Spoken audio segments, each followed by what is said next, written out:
My dear, I can't allow this girl to scatter everything we have planned from the beginning. Aliyah needs to go. She needs to sleep forever. The night Aliyah heard her mother planning her death, she stopped believing that blood meant love. She did not scream. She did not rush out immediately. She simply stood in the dark hallway of the Abuja mansion, frozen, listening to the voices of the people she had called family all her life.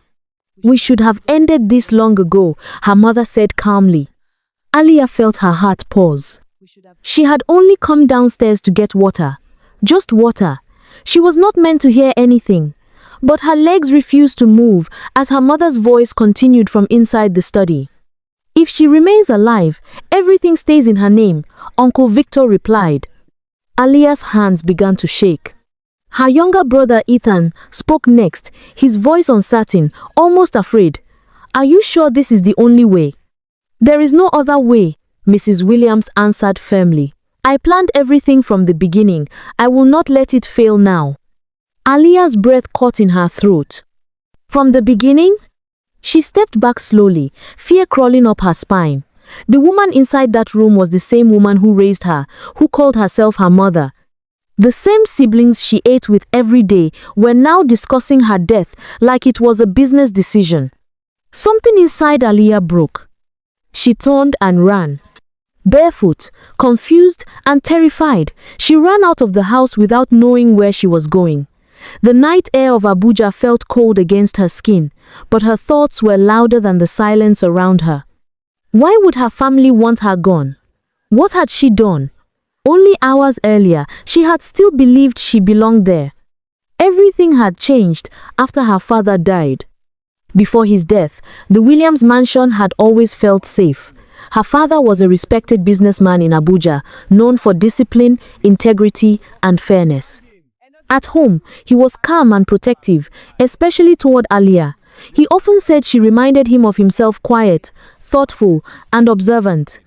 Her mother, Mrs. Williams, had always been distant, but Aliyah accepted it as personality. Some mothers were warm, others were strict. She never questioned it deeply.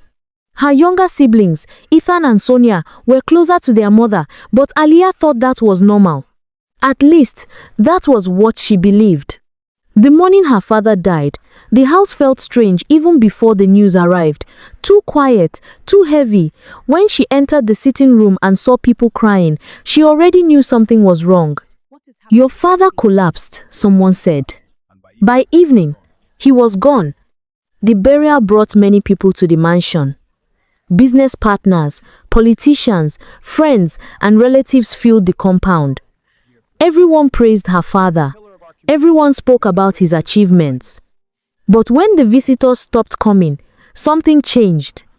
Mrs. Williams became cold. Conversations turned sharp. Aliyah felt watched. Ethan grew rude. Sonia avoided her completely. Even the staff seemed unsure how to treat her. Aliyah tried to convince herself that grief affected people differently, but the tension did not fade, it grew. Uncle Victor began visiting almost every day. He was her father's younger brother, always smiling, always sounding reasonable. But now he spoke as if he already owned everything. He discussed company matters openly with Mrs. Williams and excluded Aliyah completely. Once, when Aliyah tried to speak during a discussion about the company, Uncle Victor laughed softly. "You are still young," he said. "Leave these matters for adults." Her father had never spoken to her that way. Slowly, Aliyah began to feel like a stranger in her own home. Then came the day the will was read. They gathered at her father's lawyer's office in Maitama. Aliyah expected the assets to be shared fairly. Her father believed in balance and peace. The lawyer cleared his throat and began reading. At first, Aliyah did not understand what she was hearing. All company shares, all landed properties, all investments and major accounts left to her. The mansion alone was left to Mrs. Williams and her children. The room went silent. Aliyah turned slowly toward her mother, expecting shock. What she saw instead was anger, deep, burning anger. "This must be a mistake," Mrs. Williams said coldly. The lawyer shook his head. "Your husband made these changes shortly before his passing." On the drive home, no one spoke to Aliyah. That night, the house felt hostile. Doors slammed. Conversations stopped when she entered. Ethan refused to sit near her at dinner. "You think you've won," Sonia muttered. "I didn't ask for this," Aliyah replied quietly. But no one listened. After that, strange things began happening. Her car failed to start without reason. Food left in her room tasted bitter. Her wardrobe was searched. Important documents went missing. Fear slowly replaced confusion. Still, she never imagined the truth was darker than her fears. Until the night she overheard them. Now, as Aliyah ran through the silent Abuja streets, her mother's words echoed again and again in her head. "I planned everything from the beginning." What beginning? She did not stop running until she reached the only place she felt safe, her father's lawyer's house. When he opened the door and saw her shaking, he did not ask questions. He simply let her in. Hours later, seated in his quiet office, Aliyah finally spoke. "They want me gone," she whispered. The lawyer sighed, as if he had been expecting this. I was afraid this day would come. "What do you mean?" Aliyah asked. He opened a drawer and brought out a sealed envelope. Your father gave me this before he passed. He said. "He told me to give it to you only when the time was right." Aliyah's chest tightened. "What is inside?" The lawyer met her eyes. "The truth," he said softly. "And once you know it, your life will never be the same." Aliyah stared at the envelope. All her life, she believed she understood her family. Now, for the first time, she felt something she had never felt before. Doubt. And as the envelope slid closer to her, one thought terrified her more than anything else. Her father's death was not the beginning of her problems. It was the moment a secret buried for over 20 years was finally ready to surface. Aliyah did not open the envelope immediately. Her hands trembled as she stared at it on the lawyer's table. A part of her wanted answers immediately. Another part of her was afraid that whatever was inside would destroy the last pieces of the life she believed in. The lawyer watched her quietly. After a moment, he spoke softly. Your father loved you deeply. Everything he did at the end of his life was to protect you. Aliyah swallowed. Protect her from who? Slowly, she opened the envelope. Inside was a letter written in her father's handwriting. The moment she saw it, tears filled her eyes. She could almost hear his voice as she read. He apologized for many things. He wrote that he had trusted the wrong people and discovered painful truths too late. He said he feared that after his death, Aliyah would be in danger. And if she was reading the letter, it meant his fears had come true. Her hands shook as she finished reading. The letter did not explain everything. Instead, it asked her to listen to the lawyer. The old man leaned back and sighed deeply, as if he had carried this secret for years. What I am about to tell you, he said gently, is something your father confirmed shortly before he passed away. Aliyah nodded slowly, her heart beating fast. Before Mrs. Williams ever entered her father's life, there was another woman. Her name was Lima. She was the woman Mr. Williams truly loved. They planned to marry, and when Lima became pregnant, your father was happy. He believed his future had finally begun. But one day, Lima disappeared. She left without a word. No explanation, no trace. Your father searched everywhere but found nothing. Heartbroken, he eventually moved on with his life. That was when he met the woman who later became Mrs. Williams. Aliyah listened quietly. At first, it sounded like a sad but ordinary story. Until the lawyer continued. It was not a coincidence, he said quietly. It was planned. Aliyah frowned. Planned? The lawyer nodded slowly. Mrs. Williams and your uncle, Victor, were already involved with each other before she met your father. Victor believed his brother had everything: money, respect, success. He convinced Mrs. Williams that the only way they could both benefit was to enter your father's life. Aliyah felt cold. They planned how she would meet him. Even the accident that brought them together was arranged. Aliyah's heart pounded loudly in her ears. Uncle Victor knew about Lima's pregnancy. He knew she was the only person standing in their way, so Lima was taken away and hidden until she gave birth. After the child was born, the baby was taken from her. She was threatened and forced to leave the country. Aliyah's lips trembled. "That child," the lawyer said gently, "was you." The room felt like it was spinning. Aliyah shook her head slowly, unable to speak, but deep inside, things began to make sense. The distance, the coldness, the feeling that she never truly belonged. 2 months after Lima gave birth, Mrs. Williams also went into labor, but her baby was stillborn. That was when she carried out the final part of the plan. Aliyah was brought home and presented as her own child. Mr. Williams had been suspicious at first. The baby's development seemed different, but Mrs. Williams convinced him that every child grows differently. He trusted her, and the truth remained hidden for years. Tears rolled down Aliyah's cheeks. "So, she's not my mother."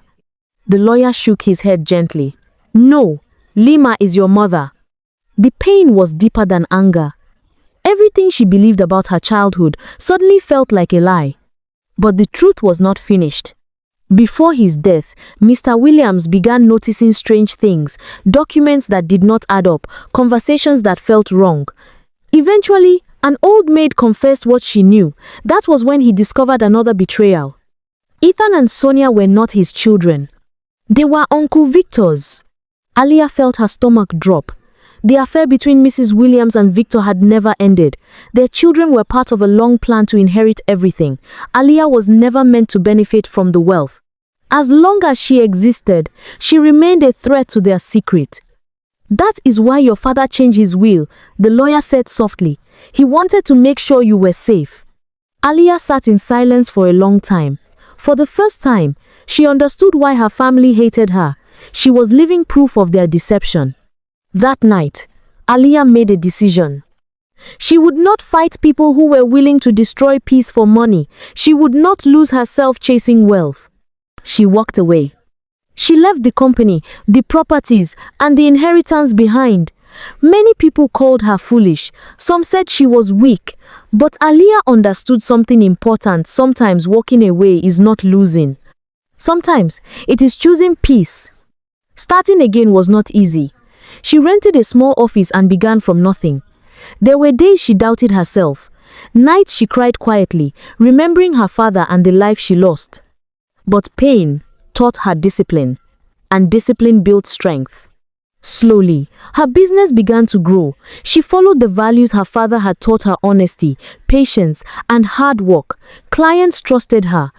Opportunities came naturally because she refused shortcuts. Within 2 years, her company became one of the fastest growing firms in Abuja. Meanwhile, greed began destroying the family she left behind. Without unity or wisdom, Mrs. Williams and Uncle Victor argued constantly about money. Funds were mismanaged. Decisions were made out of pride. Employees resigned. Contracts failed. The once powerful Williams company slowly collapsed. Aliyah learned a lesson during that time. Wealth built on lies does not last. One afternoon, the lawyer called her again. He handed her another letter from her father. In it, Mr. Williams apologized for not seeing the truth earlier. He wrote that love sometimes blinds people, but truth always finds its way out. He advised her not to live with hatred, because hatred keeps a person trapped in the past. He ended the letter with words she would never forget. "Success is not revenge. Peace is." Not long after, Aliyah received news that changed her life again. Lima had returned to Nigeria. They met in a small cafe, far from luxury and noise. Lima looked older, her eyes carrying years of pain, but when she smiled, Aliyah saw herself in that smile. For a moment, neither of them spoke. Then Lima began to cry. Years of separation melted away. Aliyah realized that while one woman stole her childhood, another had spent years mourning a daughter she never stopped loving. Healing did not happen instantly, but slowly they began building a new relationship, one based on truth. Months later, Mrs. Williams, Uncle Victor, Ethan, and Sonia appeared at Aliyah's office. Their confidence was gone. The company had collapsed, and debt surrounded them. They begged for help. Aliyah looked at them calmly. Once, their approval meant everything to her.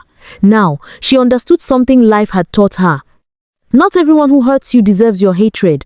Sometimes people must simply face the results of their choices. She helped them enough to survive, but she never allowed them back into her life. Forgiveness did not mean returning to pain. In the end, the family that planned her downfall lost everything to their own greed, and the girl they tried to erase became stronger, wiser, and free. Aliyah finally understood what her father meant. The greatest victory is not destroying those who hurt you. It is becoming someone their betrayal could not destroy. And that was the story of Aliyah, a reminder that life may test us, but truth and patience always find their way. This is Tales from Motherland, where every story teaches a lesson. Tell us, what would you have done if you were Aliyah?